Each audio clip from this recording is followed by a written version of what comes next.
제 아내는 처녀 때 너무나 예뻤습니다. 그래서 이 여자와 결혼하겠다며 무작정 들이댔죠. 예쁜 건 둘째치고 제 아내가 너무나 착해서 무척이나 마음에 들었습니다.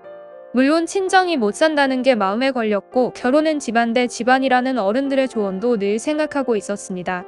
그러함에도 저는 제 아내를 포기할 수가 없어 고집을 피웠습니다.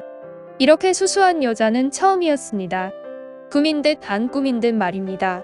처음엔 싫다며 튕기던 그녀도 장기적인 고해에 마음을 열더군요.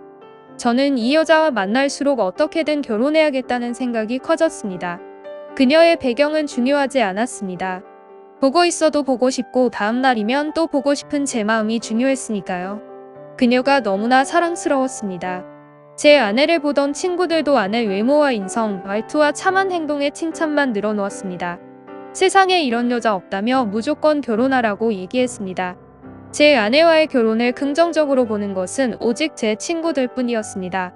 그 외 집안 어른들께서는 집안이 맞질 않는다며 반대하셨지요. 특히 종교가요. 제 집은 전통적으로 불교를 믿었던 가문이었고 제 아내는 기독교 집안이었습니다. 물론 아내도 이게 걸려 처음엔 싫다고 저를 밀어냈으나 우리에게는 중요한 문제가 아닌 게 되어버렸죠. 저는 이 여자와 만나 데이트할수록 많은 게 좋았습니다. 불교거나 기독교거나 중요하지 않았습니다. 무슨 여자가 걷는 것도 그리 예쁜지, 무슨 여자가 입가에 짜장면 소스를 묻히며 먹는 모습도 예뻤습니다. 그리고 여자가 그리 연약해 보여서 남자인 제가 도와주고 싶은 욕구를 마구 치솟게 만드는지 모르겠습니다. 그 정도로 우리는 서로를 사랑했습니다. 그리고 서로 결혼까지 하게 되었죠. 신혼은 정말로 행복했습니다. 그렇게 몇 년이 넘어서니 예상하지 못한 문제가 터졌습니다. 그렇게 사랑스럽던 아내가, 그렇게 아껴주고 싶던 아내가, 함께 아침을 맞이하고 싶었던 아내가 어느 순간부터 꼴도 보기 싫어지더군요. 무슨 여자가 오리처럼 뒤뚱뒤뚱 걷는지, 또 양념치킨 소스를 그리 지저분하게 묻히며 개걸스럽게 먹는지 말입니다. 무슨 여자가 그렇게 살이 붙어 아래층에 요란한 소리가 울리도록 쿵쿵 걷는 건지 모르겠습니다. 문제는 그뿐만이 아니었습니다. 예쁜 말만 골라서 하던 아내가 욕이 뒤섞인 말만은 기본에 성격은 느닷없이 까칠해졌습니다. 가끔은 폭력적인 모습으로 돌변하기까지 합니다. 갱년기라고 하기엔 이제 아내의 나이는 겨우 40대 초반입니다. 그렇다고 제가 바람을 피웠다거나 아내에게 어떠한 상처를 줬던 적도 없습니다. 그러니 저는 이 상황이 너무나 혼란스러웠지요. 밤에 부부관계를 가질 때도 문제였습니다. 제가 하고 싶을 때는 아내가 피했고 아내가 하고 싶을 때는 제가 피곤해서 피했습니다. 신혼에는 분위기 있는 음악과 맛과 향이 좋은 포도주만 있다면 서로가 미치도록 좋아서 밤새 물어뜯고 난리를 피웠었는데 말입니다. 이제는 가족끼리 이러는 거 아니다라는 말이 오갈 정도로 우리 부부는 편해졌지요. 아내는 없는 살림에 돈을 아끼겠다며 화장도 하지 않습니다. 화장품도 샘플만 쓰는 아내는 어느새 젊은 새댁에서 억척스러운 아줌마가 다 되어 있었습니다. 늘어진 바지를 입고 제가 먹다 남은 찬밥을 먹으며 좋은 화장품은 하나도 없었고 심지어 꽃을 사다 주어도 왜 헛돈을 썼냐며 저만 구박하더군요.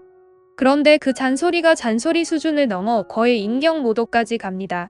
저는 서운했습니다. 내가 누구 때문에 이런 것을 사왔는데 제 마음 하나 몰라주니 말입니다. 저는 아내를 아직도 사랑하고 있습니다. 그래서 아내에게 꽃다발이며 화장품에 아내와 어울리는 옷에 여러 가지를 사서 아내의 예쁜 모습을 보고 싶었습니다. 하지만 아내는 그것을 다 아까운 돈으로만 생각합니다. 그렇다고 아내에게 돈을 주면 아내가 그것을 자신을 꾸미는 곳에 쓰지도 않았습니다. 적금을 넣고 헌금을 내며 저모르게 친정에 보내기도 했죠. 더는 안 되겠다 싶어 아내와 대화를 했습니다. 나는 예전에 이뻤던 아내가 좋았다라고 말입니다. 그러자 아내가 제 말을 고깝게 들었는지 그럼 다른 여자 만나던가라며 짜증을 내는 겁니다. 도무지 말이 통하지 않더군요. 저는 답답했습니다. 제가 무슨 잘못을 저지른 것도 아닌데 아내가 왜 이러는지 말입니다. 그렇다고 아내가 저를 싫어하는 건 아닙니다. 아침만 되면 각종 과일과 채소를 믹서기에 넣고 갈아 만든 건강 주스를 건넵니다. 몸에 좋다면서요. 체하지 않게 천천히 마시라고 합니다. 그리고 식탁 위에 올라오는 음식은 신경을 많이 씁니다. 사실 아내의 요리 솜씨는 일품이거든요. 아내는 제 입에 들어가는 것은 다 좋은 재료들로만 요리를 했습니다. 그래서 저는 결혼한 후에 제법 살이 많이 붙었습니다. 그러다 알게 되었습니다. 아내가 제 입에 들어가는 것을 왜 그렇게 신경 썼는지 말입니다. 바로 일터에 나가는 가장이었기 때문이었습니다. 저에게 사랑이란 걸 느껴서 좋은 것을 먹여주기보단 가장이라서 좋은 것 먹고 밖에 나가서 열심히 일해서 돈을 많이 벌어오라는 의도였던 것이죠. 물론 그럴 수 있습니다. 어쨌건 저는 아내가 친구들과 통화하는 것을 엿듣게 된 후로 이 같은 사실을 알게 되었습니다. 그래도 거기엔 저에 대한 사랑이 조금은 있을 줄 알았습니다. 그런데 아니더군요. 섭섭한 마음을 뒤로하고 저는 오늘도 출근을 했습니다. 회사에 함께 근무하던 동료들은 그래서 집안과 집안이 어느 정도 맞아야 한다라며 저한테만 뭐라고 하더군요. 그 후로 술 취해 들어가는 일이 잦아졌고 아내는 이런 저를 보며 마음이 상했는지 그때부터 조금씩 꾸미기 시작했습니다.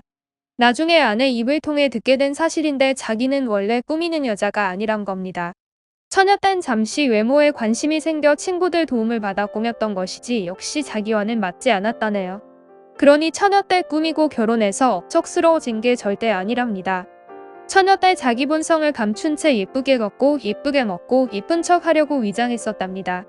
주변 친구들이 그래서 남자나 제대로 만나겠냐며 면박을 줬다고 하더군요. 그러니 지금 결혼 생활에 나오는 모습은 추한 게 아니라 솔직한 자신의 본래 모습이랍니다. 어쨌거나 아내는 솔직한 자신의 모습도 사랑해 달라더군요. 저는 알겠다며 미안하다고 했습니다. 그간 아내에게 했던 말과 행동이 무례했다는 걸 깨달았죠. 그런데 그런 솔직한 아내를 사랑스럽게 보려고 해도 자꾸만 그게 안 되네요. 급기야 밤에 부부관계를 가질 때면 제 물건에 문제가 생겨 할 수가 없었습니다.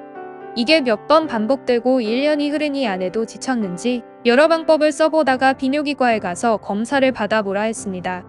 저는 제가 문제가 있는 것 같아 비뇨기과를 찾았습니다. 그런데 몇 번의 검사에서도 딱히 문제될 만한 것은 나오지 않았습니다. 오히려 의사 선생님께서는 20대 팔팔한 정력을 가지고 있다고 하시더군요. 그래서 저와 아내는 여전히 의문이었습니다. 그래도 혹시 몰라 꾸준히 비뇨기과에 다니며 몇 번의 정밀 진단을 더 받았습니다. 혹시 다른 문제가 있을지 모르니까요. 꼼꼼해서 나쁠 건 없잖아요. 그러다 알게 되었습니다. 저에게 문제가 없다는 사실을 말입니다. 제가 비뇨기과 진료를 받는 그곳에는 30대 중반의 간호사가 있습니다. 젊고 예쁜 간호사가 진료를 해주는데 제 그것이 아주 딱딱해지더군요. 비뇨기과에 근무하던 30대 중반의 간호사는 마치 젊었을 적 제 아내와 흡사했습니다. 수수한 제 아내의 연애 때 모습 말입니다.